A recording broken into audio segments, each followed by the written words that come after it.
Hello guys, this is Alid once again and we'll continue our lesson about mesh analysis.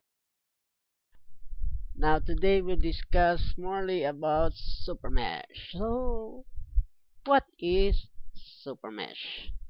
Well, supermesh is a method or technique used in mesh analysis when the circuit has a current source, either dependent or independent current source. So if you see a electrical circuit problems which has current source and you're thinking on using mesh analysis, then you might need to create a super mesh. Now, what are the procedures in applying the super mesh? First, and it's always been on mesh analysis, that ensure that the circuit is a planar. So if you're not sure if it's a planar or not, you may redraw the circuit so that you will get the view for the circuit so that you will see that it's really a planar. Or if it's not, then you may not use mesh analysis. Then the next thing, if you see that the circuit is a planar, then draw the mesh in the circuit. So remember, a mesh is the smallest loop that can be made in the circuit and no other loop can be made within that loop. So that is a mesh. Now because there is a current source in the circuit, you must kill the current source. This is done by replacing the current source by an open circuit. So later on, I'll show you how to replace a current source.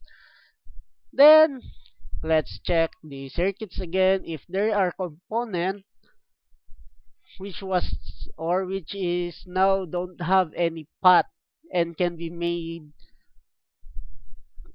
put for another path, because at the time you remove the current source, there might be a component that was not represented or was not passed through any current anymore. So we're going to draw a bigger mesh.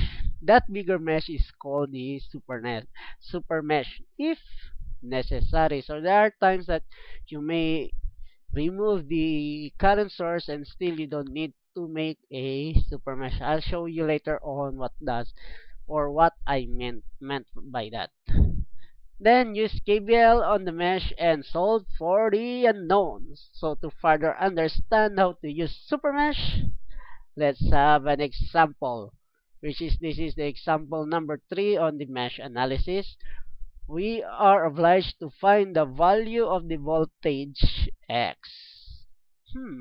So here's the circuit. So if you can see, as the procedure applies, ensure that the current or the circuit is in planar. So as we can see, this is a planar circuit because there are no wires overlapping to each other. And we see on the circuit that there is a current source, which is a 1 milliamp current source. There you go. So what shall we do in this circuit? So the next thing is we must draw the mesh in the circuit. So let's create the mesh. So here is the I1, the I2, and the I3. So we have created 3 meshes. So therefore we are expecting 3 equations in 3 unknowns in this circuit.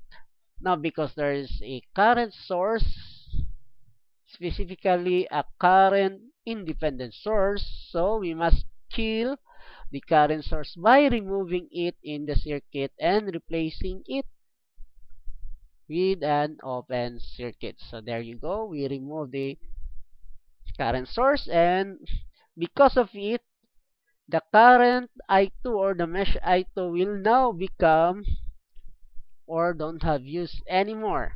You may read that the equation is equal to 1k I1 plus 3k I2 minus 4k I3 is equal to 3, and we'll name it as equation number 1. Now the next equation, the value of Vx by, since Vx is equal to 2k times I2 minus I3. So by substitution, we substitute I2 and I3 in the equation. So by substituting, we found out that Vx is just equal to the negative 2 volts. Therefore, the sign convention in the circuit is in to apply the mesh that is outside the loop. So still I1 still say I2 is still same. So thank you and hope you understand the lecture for today.